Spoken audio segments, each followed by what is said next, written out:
If you're seeing the "Please set up Google Play Store to make purchases" message, here are a few things you can try to fix it. If you're seeing the "Please set up Google Play Store to make purchases" message, here are a few things you can try to fix it.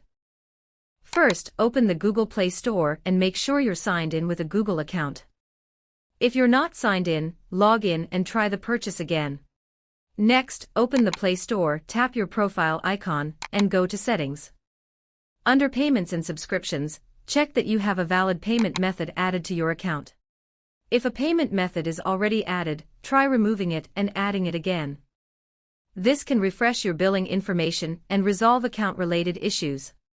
You should also make sure that both the Google Play Store and Google Play services are up to date.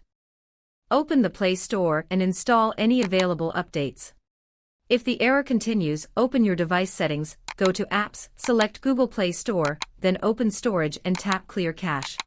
Repeat the same steps for Google Play services.